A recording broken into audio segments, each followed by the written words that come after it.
اچھا صاحب، ابھی دیکھا جا رہا ہے کہ علماء اپنا سیاسی بیانیہ بھی ممبر و محراب سے دے رہے ہیں، اور اس حوالے سے انجینئر محمد علی مرزا آپ کا بڑا ان سے ہمیشہ سے رہا ہے، ایک ٹاکرے کی صورتحال رہی ہے، تو انہوں نے بھی ابھی جب اپنا سیاسی بیانیہ دینا شروع کیا تو بہت زیادہ تنقید بھی ہوئی، بہت ساری چیزیں ڈسکس بھی ہوئی، اور ان کو مطلب غدار اور طرح طرح کے منافق اور بہت سارے لیبل بھی لگائے گئے۔ اس حوالے سے آپ کیا موقف رکھتے ہیں؟ علماء کو اپنا سیاسی نقطہ نظر ممبر و محراب سے بیان کرنا چاہیے، نہیں دیکھیں کرنا جو جس کی چاہیے؟ فیلڈ ہے نا وہ اس کو وہ کام کرنا چاہیے۔ ٹھیک ہے، سیاست میں آپ ٹانگ نہ اڑائیں تو زیادہ بہتر ہے۔ نجی محفل کی بات الگ ہوتی ہے، آپ نے اپنی کوئی رائے دے دی، ممبر و محراب پہ آپ اپنے آپ کو سیاسی بیان دے کے متنازع نہ بنائیں، کیونکہ جو مذہبی اسکالرز ہوتے ہیں ان کو سب سنتے ہیں، ان کو ہر طبقہ سنتا ہے۔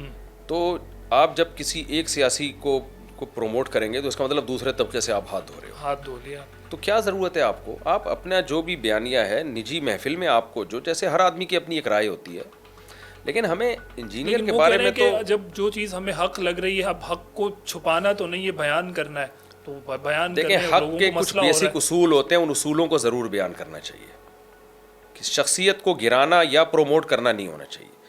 علماء کا کام ہے قرآن و سنت کی روشنی میں حق اور باطل کا جو کرائٹیریا، جو معیار ہے، اس کو بیان کر دیں۔ مثال کے طور پر آپ یہ بیان کرتے ہیں بھائی کسی بھی شخصیت سے عقیدت یا نفرت یہ آپ کا ذاتی عمل ہے، لیکن اسٹیٹ کو داؤ پہ نہیں لگایا جا سکتا۔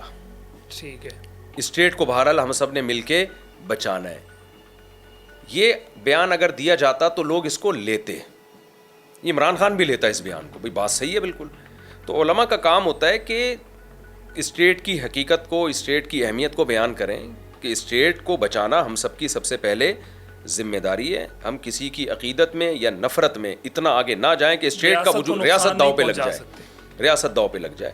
تو اس طرح کا ایک نپا تلا اسٹیٹمنٹ ضرور دینا چاہیے۔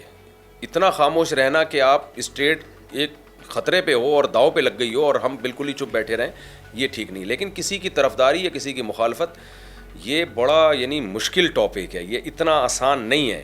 پھر انجینئر کو جو برا بلا زیادہ کہا گیا نا، اس کی وجہ ہے کہ ایک دم یو ٹرن، یعنی پہلے کے بیان اور اب کے بیان میں لوگ لگا رہے ہیں کہ یار ایک دم بالکل ہی ایسے یو ٹرن کے وہ کر کے گاڑی نہیں گھومتی۔ اور پھر مجھے افسوس اس پر ہے کہ بھائی یہی انجینئر کل صحابہ کو برا بلا کہہ رہا تھا، تابعین کو برا بلا کہہ رہا تھا، کسی بزرگ کو نہیں چھوڑا اس نے، تو بھی تو یہی ری ایکشن ہونا چاہیے تھا نا آپ کا۔ یہ ایک بہرحال ایک سوال ہے جو جس کا جواب مولانا طارق جمیل صاحب کی ابھی ریسنٹلی ایک پوڈ کاسٹ ہوئی، ایک بڑے سینئر صحافی ہیں ارشاد بھٹی، ان کے ساتھ، تو اس میں مولانا سے جب یہ سوال ہوا انجینئر کے حوالے سے، تو عموماً مولانا طارق جمیل کے بارے میں یہ جانتے ہیں لوگ کہ وہ بڑے حلیم آدمی ہے، بردبار آدمی ہے، نہیں کسی کے بارے میں کوئی اس طرح کی بات کرتے، تو ان کے جو الفاظ ہیں وہ بھی سننے لائق ہیں۔ یعنی انہوں نے کہا کہ انتہائی جو صحابہ کے بارے میں، اہل بیت کے بارے میں، تابعین کے بارے میں، بزرگوں کے بارے میں جو ان کا رویہ اس کو بہت سختی کے ساتھ کنڈیم کیا مولانا طارق جمیل نے۔ آپ کا کیا؟ دیکھیں مولانا طارق صاحب نے بالکل صحیح کہا ہے، اور حقیقت یہ ہے کہ اب یہ بات کھل گئی ہے تو میں مولانا کی ایک اور بات عرض کر رہا ہوں۔ شروع میں جب مولانا انجینئر کو سنا تھا تو میری مولانا سے پرسنل ملاقات ہوئی۔ مولانا نے کہا کہ اس شخص نے امام ابو یوسف کے خلاف اس قدر غلیظ الفاظ استعمال کیے ہیں، تو بہت افسوس ہو رہا تھا مولانا کو۔ یہ ان دنوں کی بات ہے جب مولانا نے اس کو بلا کے چائے وائے پلائی اور بڑا اکرام کیا۔ تو اس سے صاف پتہ چلتا ہے مولانا جو اس کو عزت دے رہے تھے، اس لیے کہ بھائی اگر مخالفت سے یا بیان بازی سے ایک بندہ سیدھا نہیں ہوتا تو ہم عزت دیتے ہیں، اکرام کر کے دیکھتے ہیں کہ شاید محبت سے اس کا دل نرم ہو جائے۔ تو مولانا کی نیت جو اس کو بلانے کی تھی، پروموٹ کرنے کی نہیں تھی۔ بعض دفعہ دشمنیاں بڑھتی ہیں تو حق بھی برا لگنے لگتا ہے، کوئی بات نہیں، بیٹھو تو تھوڑا سا دل میں نرمی پیدا ہو۔ تبلیغ والوں کا دعوت کا ایک اپنا اسٹائل ہوتا ہے، وہ کسی بھی بڑے سے بڑے گمراہ کو بھی نرم کرنے کی کوشش کرتے ہیں، ورنہ ان دنوں میں بھی مولانا اس کے بہت خلاف تھے۔